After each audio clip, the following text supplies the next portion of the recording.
메리 크리스마스. 우리 옆에 분들하고 같이 인사하도록 할까요? 메리 크리스마스.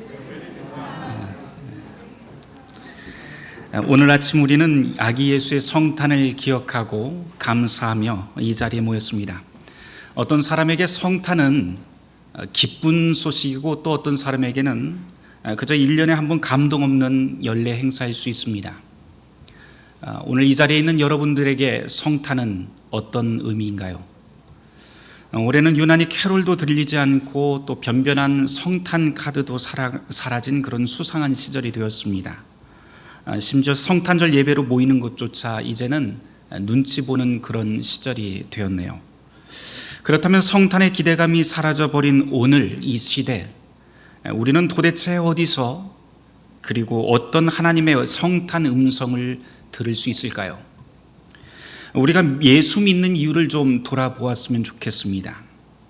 사람들은 보통 하늘에서 천사들의 찬송이 울려 퍼지면서 아기 예수가 탄생하는 것처럼 그렇게 예수를 믿으면 나에게도 그런 신비한 일이 생길 것이라고 그렇게 바라기도 합니다.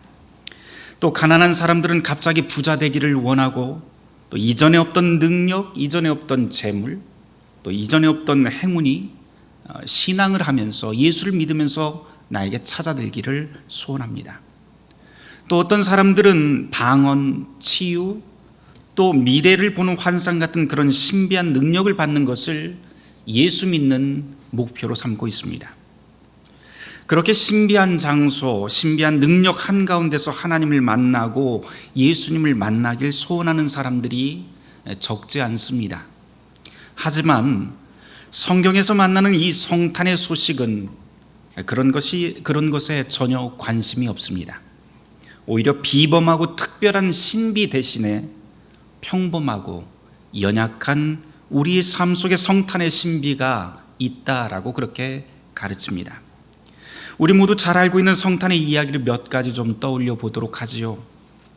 아기 예수의 부모는 여관방 하나 구할 수 없을 정도로 그렇게 힘없고 권력과 거리가 먼 사람이었죠. 또 성탄하신 그 장소는 촌구석 베들레헴입니다. 어디 그뿐입니까? 이 성탄의 소식을 가장 먼저 접했던 사람들의 이력도 참 특이해요. 왕족이나 지식인, 종교 지도자나 사회 지도층이 아니라 목자와 동방박사들입니다. 목자는 유대인이고 동방박사는 이방인이라고 하는 것을 우리가 염두에 둔다면 아기 예수의 탄생이라고 하는 것은 분명히 겉으로 보면 온 세상을 위한 기쁜 소식이 분명합니다. 하지만 성탄의 이야기는 그렇게 단순하게 끝나지 않습니다. 성탄 기사에 나오는 목자의 이야기를 한번 들어보죠. 유대인이라고 하는 사람들은 선민의식이 아주 강한 사람들이었죠. 유대인이 선민의식을 자기네들의 그 선민의식, 하나님이 우리를 선택하셨다라고 하는 그 의식을 확실하게 가르치는 대목이 있는데요. 그것이 바로 율법을 지키는 삶이라고 그렇게 서로 이야기를 합니다. 율법에는 수많은 여러 가지 규례들이 있는데 그 중에서도 최고의 율법은 10계명이고요. 그 10계명 중에서도 유대인이라고 하는 하나님의 선민이 지켜야 될 가장 기본적이고 최고의 법으로 꼽히는 것이 안식일 준수입니다. 그래서 안식일을 지키면 하나님이 선택한 복받은 사람이고 안 지키면 죄인, 즉 지옥에 갈 사람이라고 유대인들은 아주 쉽게 구분을 했습니다. 그런데 여러분, 우리가 오늘 이야기의 성탄의 소식을 가장 많이 들었다고 하는 이 목자들은 어떤가요? 사실 목자라고 하는 직업은 안식일을 지킬 수 없는 그런 직업군입니다. 생각해 보세요. 안식일법이라고 하는 게 가족이든 종이든 가축이든 모두 제7일째가 되면 일상의 모든 일들을 다 내려놓고 무조건 쉬어야 되는 그런 법입니다. 그래서 먹는 것뿐만 아니라 걷는 거리도 계산을 해서 제한된 것이 안식일 규정입니다. 그런데 우리가 상식적으로 생각을 해보면 너도 나도 다 안식일을 지킨다고 다 움직이지도 않고 다 먹지도 않고 아무도 일도 안 한다면 양은 누가 먹이나요? 이게 문제입니다. 아무도 일을 하지 않고 안식일에 누가 양을 먹일까? 사실 누군가는 양을 먹어야 될 것 아니에요. 똥도 치우고 여물도 갖다 주고 해야 될 것 아닙니까? 이런 현실적인 이유 때문에 유대인들은 입에 풀칠하기 힘든, 먹고 사는데 바쁜 가난한 하층민을 고용을 해서 목자의 일을 하게 합니다. 이들이 바로 성탄의 첫 소식을 듣고 목격자가 되었던 목자들입니다. 이런 사정을 알고 우리가 성탄의 기사를 읽어보면 목자들이 성탄을 목격했다라고 하는 이 성탄의 기사들은 결코 낭만적인 이야기가 아닙니다. 정말 비극적인 건 안식일을 지키겠다고 자기들이 고용해 놓고는 목자들에게 뭐라고 하냐면은 안식일도 안 지키는 죄인이라고 멸시하고 낙인을 찍어버립니다. 가난한 목자들 사정은 돌보지 않고 오직 안식일을 지키지 않는다는 이유 하나만으로 죄인의 딱지를 붙이고 누구 하나 관심조차 갖지 않던 그 시대상이 바로 예수님이 태어나던 그 시대 그 땅의 사정입니다. 그렇다고 목자들이 자기 권리를 찾아서 이거 차별 아닙니까? 이거 불평등 아닙니까? 라고 말할 수 있는 노릇도 아니지요. 그랬다가는 단번에 자기 밥줄이 끊기기 때문입니다. 이렇듯 목자들은 유대인 사회에서 자기 목소리를 가질 수 없었던 사람들인데 놀라운 성탄의 역설은 바로 성탄의 복된 소식이 가장 먼저 이처럼 목소리 없던 사람들에게 전해졌다라고 하는 사실입니다. 동방박사는 또 어떤가요? 이들은 어떤 면에서 보면 목자보다 더 상황이 안 좋습니다. 왜냐하면 이들은 유대인이 아니라 이방인이었죠. 유대인들이 뭐라고 이야기를 하면 이방인을 하나님께서 만드신 이유가 있는데 지옥의 땔감으로 쓰기 위해서 이방인을 만들었다라고까지 그렇게 랍비들이 가르쳤다고 합니다. 그러니 유대인들에게 이방인은 하나님의 구원 계획에서 미리부터 제외된 사람들, 지옥행이 결정된 사람들, 그러니 무엇을 해도 존중받을 수 없는 사람들이 바로 이방인이었습니다. 우리가 동방박사 이야기를 들으면서 또 오해하지 말아야 될 하나의 중요한 구석이 있습니다. 그것은 우리 성경에서 동방박사라고 그렇게 나오는데요, 사실 그 원어는 우리가 생각하는 그런 식의 유식한 무슨 박사가 아닙니다. 이 박사들이라고 번역된 그 원문을 보면 마고이 이렇게 되어 있는데, 요즘으로 치면 정확하게 번역을 하면 좀 직역을 하자면 점쟁이들이라고 하는 뜻입니다. 그래, 동방박사라고 하는 것은 무슨 뜻이에요? 동방에서 온 점쟁이, 아주 유능한 점쟁이라고 하는 그런 뜻이 원문에 가깝다고 할 수 있습니다. 동쪽에서 온 이런 용한 점쟁이, 게다가 구원 계획에서 이미 제외된 이방인들, 그런데 역설적으로 이런 사람들이 가장 먼저 거룩한 성탄의 장면을 보고 영접하게 됩니다. 이쯤 되면 우리가 이제껏 알고 있었던 거룩과 속된 것의 구별이 모호해지지요. 우리는 신앙의 이름으로 성과 속, 성속을 아주 짙은 구분선을 그려가면서 살아갑니다. 이 사람은 거룩한 사람, 저 사람은 속된 사람, 저 사람은 세속적인 사람, 이 사람은 정말 하나님의 선택된 사람, 이런 식으로 우리는 그렇게 굵은 선을 그어가면서 살아갑니다. 하지만 성탄의 메시지는 우리가 이제껏 그렇게 그어내던 그 굵은 구분선을 한 번에 확 지워버립니다. 그렇지 않다면 이 성탄의 이야기에 죄인이라고 우습게 여겼던 목자와 동방박사 이야기가 나올 리 만무이겠죠. 성탄의 소식이 던지는 기쁜 소식은 바로 이런 것 아닐까요? 우리는 살아가면서 늘 중요한 일, 중요하지 않은 일, 중요한 사람, 하찮은 사람, 특별한 땅, 무시해도 되는 지역, 은연중에 우리는 그렇게 구분하면서 살아갑니다. 그런데 성탄은 이런 우리식의 삶과 생각을 야멸차게 지워버립니다. 그리고는 그동안 무심코 지나쳤던 사람들, 하찮게 여기던 사물들, 그리고 지역들, 매일 반복되는 우리의 지루한 일상이 실은 하늘의 진짜 신비를 발견할 수 있는 거룩한 장이었다고 하는 것을 성탄은 우리에게 말하고 있습니다. 이런 성탄의 메시지는 오늘 우리가 함께 나눈 이 복음서 말씀, 요한복음 1장의 말씀과 그대로 직결되는데요. 어떤 면에서 보면 오늘 우리가 함께 읽은 이 요한복음 1장 말씀은 성탄절과 아무 상관이 없는 것처럼 그렇게 읽힐 수 있습니다. 성탄절이 아니라 삼위일체 주일이나 아니면 교리교육할 때 읽으면 훨씬 더 좋을 것 같은 그런 본문이지요. 하지만 1장 1절에 보면 태초에 말씀이 계셨고 그 말씀이 육신이 되었다라고 하는 이 선언은 사실 성탄의 메시지와 가장 잘 어울리는 그런 메시지가 됩니다. 우선 우리가 요한복음 1장 1절을 보면서 고려해야 될 것은 태초에 말씀이 있었다라고 하는 이 요한복음 1장 1절이 구약의 첫 번째 장인 창세기 1장 1절 말씀과 연결된다고 하는 사실입니다. 태초에 하나님이 천지를 창조하시니라. 이것이 창세기 1장 1절의 말씀인데 요한복음에서는요, 태초에 말씀이 있었다라고 그렇게 선언합니다. 두 가지가 아주 비슷합니다.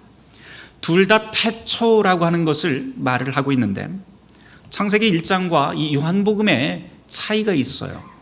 그 차이는 무엇인가 하니 창세기 태초라고 하는 것은 창세기 시작은 창조의 순간, 이 세계의 순간부터 시작되지만 요한복음의 시작이라고 하는 것, 요한복음의 태초라고 하는 것은 창조 이전의 사건으로 거슬러 올라갑니다. 우리의 보여지는 이 세계 이전으로 거슬러 올라가는데요, 이것이 바로 요한복음이 요약하고자 하는 메시지 중에 하나입니다. 세상이 만들어지기 이전부터 우리를 위한 위대한 구원의 역사가 시작했다라고 하는 것입니다. 그것을 요한은 말씀이 우리와 하나님과 함께 계셨다라고 하는 그런 설명을 하는데요, 창조 이전부터 있었던 그 말씀이 우리 가운데 육체로 나셨다라고 하는 것이 요한복음 1장의 말씀입니다. 그분이 바로 성탄하신 아기 예수이지요. 성탄하신 주님은 우리에게 오셔서 새로운 창조를 다시 시작합니다. 틀에 박힌 세상, 위협적이고 어두운 세상을 빛으로 밝히고 은혜와 진리가 가득 찬 그런 빛된 세상으로 새롭게 창조하십니다. 우리는 앞서 성탄 기사에 등장한 이 아기 예수의 부모와 목자 그리고 동방박사 이야기를 들었는데요, 그 사람들은 모두 다 어떤 사람이에요? 어떤 면에서 보면 모두 다 주목받지 못하던 사람들, 자기 목소리를 이 세계에서 빼앗긴 사람들입니다. 성탄은 이처럼 드러나지 않은 사람들을 돋보이게 하고 어두운 세상 속에 있는 사람들을 빛으로 나오게 하는 그러한 창조의 사건이라고 할 수가 있습니다. 물론 우리가 성탄절에 반드시 잊지 말아야 될 성탄절의 주인공은 아기 예수이지요. 성탄의 초점은 늘 힘센 왕이나 귀족 또는 지식 있는 교수나 정치인 그런 사람에게 있지 않습니다. 오직 관심은 갓 태어난 아기, 무엇 하나 자기 힘으로 할 수 없고 자기 몸조차 스스로 보호할 수 없고 가눌 수 없는 그런 아기, 상처받기 너무 쉬운 그런 베들레헴의 아기에게 초점이 맞추어집니다. 그런데 놀라운 것은요, 베들레헴의 밤을 밝히고 하늘과 땅을 움직이는 것은 바로 이 약한 아이였다고 하는 사실입니다. 성탄의 메시지는 여기서 그치지 않습니다. 아기 예수만 하나님의 아들이 아니라 그분을 믿는 모든 사람이 다 하나님의 아이, 하나님의 자녀라고 요한복음 1장 12절 말씀은 우리에게 선언합니다. 다시 한번 아기 그리고 자녀라고 하는 말에 한번 주목해 보죠. 우리는 하나님의 자녀라고 하는 말이 너무나도 익숙해서 더는 그 안에 그 어떤 의미가 담겨 있는지 알려고 하지 않습니다. 그냥 늘 레토릭처럼 그냥 늘 하나님의 자녀야 라고 그렇게 말할 뿐이죠. 그런데 한번 깊게 한번 묵상해 볼 만합니다. 갓 태어난 아이를 한번 떠올려 보세요. 한 생명이 태어난다는 것은 그것 자체로 기적이고 축복입니다. 출생의 환경이나 여타 배경이 다르다 하더라도 갓난아이는 모두 다 이 땅에 빈손으로 똑같은 모양으로 아무것도 가지지 않은 채 태어납니다. 무방비 상태입니다.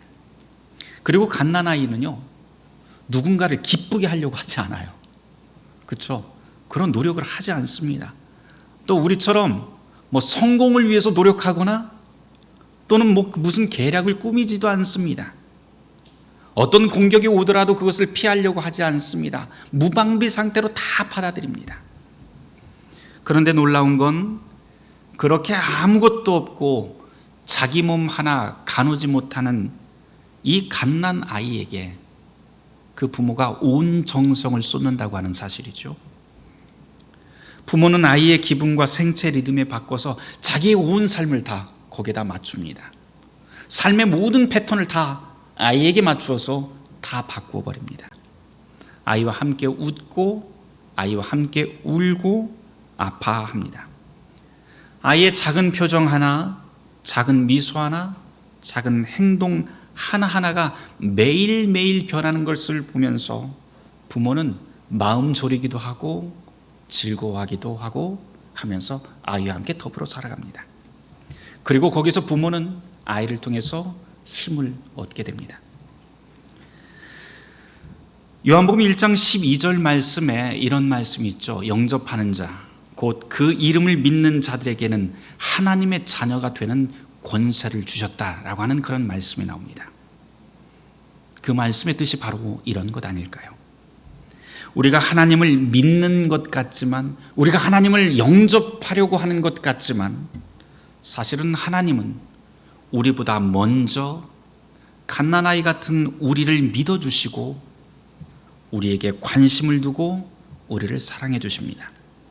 그리고 우리의 변화되고 성장하는 매일매일의 모습을 보면서 하나님은 우리 곁에서 마음 졸이기도 하시고 또 기뻐하시기도 합니다. 왜냐하면 우리는 하나님의 자녀이기 때문입니다. 성탄절은 그렇게 당신이야말로 하나님의 자녀입니다 라고 하는 선언이고 축복이며 우리를 향한 하나님의 소망이 드러난 날이 바로 성탄절입니다. 그런데 여러분, 여기서 하나 더 제가 덧붙여야겠습니다. 성탄이라고 하는 것은 2000년 전 단 한 번 일어난 역사적 사건으로 멈추지 않습니다. 만일 그렇게 과거에 일어난 단 한 번의 사건이라고 한다면 그것은 성탄의 사건은 그냥 옛날 이야기 동화나 다름없을 겁니다. 14세기 독일의 신비주의자였던 마이스터 에크하르트가 성탄을 뭐라고 이야기를 하면 성탄이라고 하는 것은 역사적인 사건인 동시에 우리 안에 항상 일어나고 있는 신앙의 과정이다라고 그렇게 설명합니다. 성탄은 우리 영혼 안에, 우리의 영혼 속에서 하나님이 태어나는 사건이라고 그렇게 설명을 하더라고요. 그리고 그렇게 태어난 하나님만이 우리 안에서 우리를 참으로 도울 수 있다라고 그렇게 설교합니다. 하나님의 영이 우리 안에서 태어날 때 비로소 우리의 영은 거기서 힘을 얻고 일어날 수 있고 빛나게 됩니다. 이런 일은 우리의 노력이나 우리의 애씀과 상관없이 일어나는 하나님의 은혜이죠. 또한 여기서 한 발짝 더 나가서 우리가 생각해 봐야 될 것은 이렇게 우리 안에 하나님이 성탄하시고 계신다면 신앙인이라고 하는 사람들은 나 말고 내 이웃들 속에서 성탄하고 계시는 그리스도 예수를 매일매일 발견하면서 그분을 영접하고 그분을 섬기며 기뻐하면서 살아야 된다고 하는 사실입니다. 신앙인들은 성탄하는 그리스도를 목자와 동방박사 같은 사람들 속에서 발견하며 살 수 있어야 된다고 하는 뜻이죠. 그런데 여러분, 목자와 동방박사뿐이겠어요? 구약의 백성들은 세 부류의 사람들을 하나님의 사람이라고, 늘 챙겨야 될 사람이라고 그렇게 이야기를 합니다. 나그네, 고아, 홀로 된 여인이었죠. 이 세 부류를 통해서 구약의 백성들은 늘 그 속에서 하나님의 모습을 찾았습니다. 그렇다면 우리는 다시 우리에게서 하나님을 찾을 수 있는 이웃들은 어디 있을까라고 하는 것도 생각을 해봐야 됩니다. 나그네와 고아와 홀로 된 여인, 그 사람들, 구약의 사람들이 그 안에서 하나님을 찾았자면, 오늘 우리는 집과 고향을 잃은 슬픈 사람들, 사랑을 필요로 하는 어린아이들, 그리고 홀로 된 여인으로 대표되는 서러운 모든 사람들 한가운데서 예수님의 성탄을 발견하고 그들을 섬기며 영접할 수 있어야 합니다. 교회가 그런 일 하라고 세워졌습니다. 사랑하는 성도 여러분, 성탄의 신비는 어둡고 혼란한 세상 속에서 갓 태어난 아이처럼 아무것도 할 수 없는 우리에게 너희들 여전히 소망이 있어 라고 선언하는 하나님의 복음입니다. 저와 여러분, 그리고 온 세상을 위해 구주가 나셨습니다. 그리고 그분은 저와 여러분의 영혼 속에서 다시 태어나십니다. 바라기는 우리 가운데 성탄하신 하나님께서 저와 여러분을 지키시며 또 이 성탄을 기쁨으로 맞이하시길 주님의 이름으로 축원합니다. 모든 지각에 뛰어난 하나님의 평강이 그리스도 예수 안에서 너희의 마음과 생각을 지키시리라. 아멘. 오늘 이 말씀을 놓고 잠시 침묵 기도하도록 하겠습니다.